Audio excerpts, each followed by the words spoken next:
Edge at 11 starts now.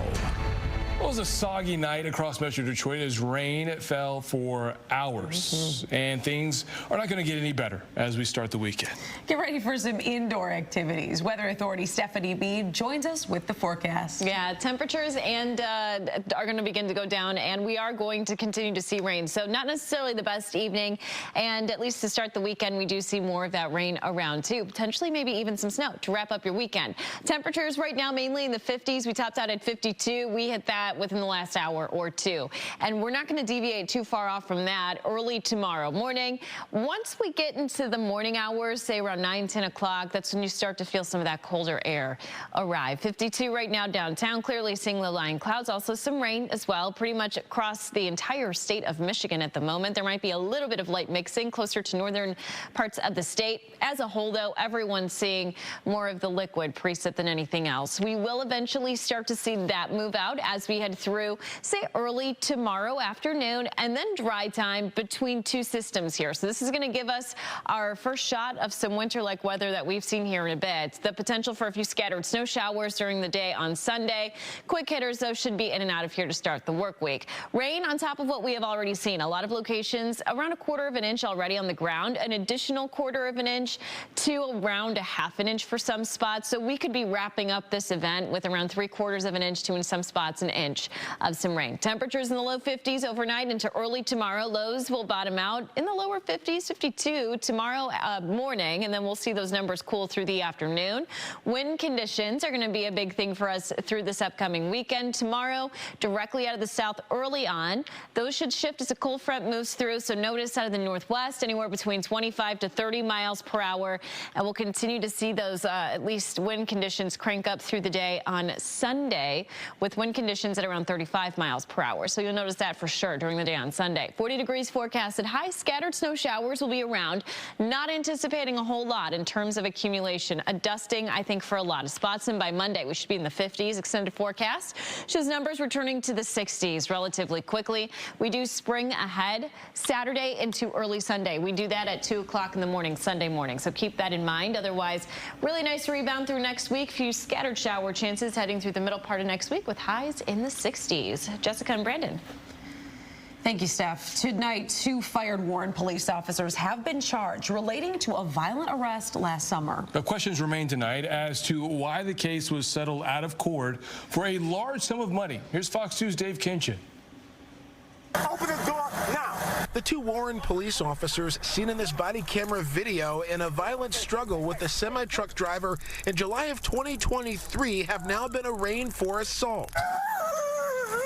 The Macomb County Prosecutor's Office said Friday officers Damian Player and Carlos Taylor used unnecessary force when arresting the truck driver during an out-of-jurisdiction traffic stop that happened in Centerline. But sources say the victim's legal team settled the case in record time, taking just over a month, agreeing to a payout of about $400,000. I've been with Feiger Law for 24 years now, and never in my career have I ever seen a case from the date of the incident get resolved within 33 days. Attorney James Harrington is suing the city of Warren for $50 million in a separate, unrelated case of accused officer misconduct. It's the case of fired Warren officer Matthew Rodriguez, seen in surveillance video striking a carjacking suspect multiple times while he was being booked.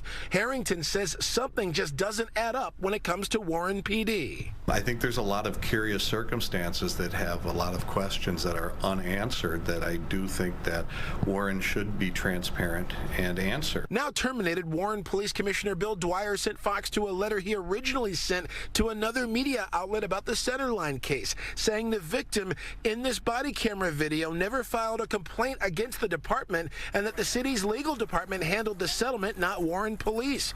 Dwyer also says he kicked the case over to the Macomb County Sheriff's Department for an independent review. This week he defended his tenure as Warren's top cop. I think my reputation speaks for itself as far as my integrity, my professionalism, and my commitment to the job. Fox 2 reached out to Mayor Lori Stone for reaction to the charges. Her team sent us a statement saying she only learned about the Centerline case after media reports and that the case was resolved after the two officers were charged and fired from the department. The mayor says the new police leadership she will put in place will keep the department at the forefront of recruiting and training to uphold integrity. She fired an already retiring Dwyer after the two disagreed on how future officers should be hired. Dwyer told Fox 2 this week he always did his best in 61 years of law enforcement. It's been good for me. I mean, I've had a great career, and I thank the Lord every day for when I get up that I got my health. I feel good. We were unable to reach the attorney for the Centerline truck driver in that video with those two officers. We will let you know when we hear back. Dave Kinchin on The Edge. A dramatic testimony in day 2 of James Crumbley's trial. And key evidence was shown in court today. James Crumbley is charged with 4 counts of involuntary manslaughter for the 2021 shooting carried out by his son.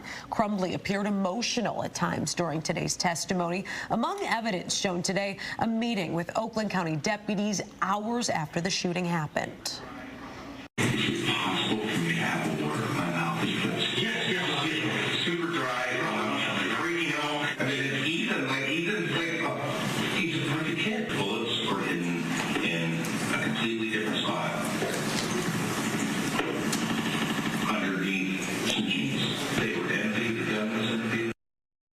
James Crumbley's trial continues Monday morning. His wife, Jennifer Crumbley, was found guilty in her trial last month. She'll be sentenced in April. Also tonight, a baby boy is in the hospital with severe burns all over his body. And his dad is behind bars, accused of severe abuse. Fox 2's Lauren Edwards hears from the boy's mother. Say cheese. Say cheese.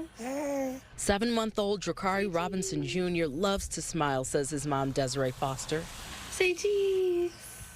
He is the happiest baby anybody has ever come around. Everybody who comes around him says how much all he does is smile. Sadly, she wouldn't see him smile for weeks. She took this cell phone video of him the day before she rushed him to Children's Hospital downtown. February 11th, I went to work. I left 5:30. At about 3:30 in the morning, I got a phone call that my son had burn marks on his thigh area. She says she immediately went home and saw that he was severely burned across his little body. She took him to the hospital where doctors took a closer look. They said he had a fractured rib, brain bleeds, bleeding behind the retinals, and torn blood vessels in his arms. She says police and Child Protective Services launched an investigation, initially questioning both her and the baby's father, Drakari Deshaun Robinson. But on March 2nd, the father was arrested. He was a wolf in sheep's clothing. Foster says she never noticed any signs of abuse in the past. Her son was always happy and never had any bruises. He doesn't cry. He's a kid that, like a picture-perfect baby. I hate to say that, but that's exactly what he is, a picture-perfect baby. Now he has a long road of recovery ahead of him. She's created a GoFundMe to help pay for medical expenses, but she hopes other parents will see her story and take every precaution to protect their children. Hold him closer, hug him closer, because I can't hold my baby right now. The father is in jail. He was arrested on charges of child abuse. Now, as for the little boy and how he was severely burned, the mom says that's all a part of the investigation. She's been told by CPS and the police that boiling water may have been a factor. I'm Lauren Edwards on The Edge. Nobody should expect this kind of victimization. She is now subject to it, and she shouldn't be. Well, Flint area man in trouble with the law, accused of stalking Attorney General Dana Nessel and her wife. Police say 40-year-old Christopher Baldwin showed up at their Plymouth home on Tuesday night, rang the doorbell, and then sat on their porch. Baldwin has a long criminal record, from indecent exposure to domestic violence and home invasion. He is charged with misdemeanor stalking. Bond was set at $100,000.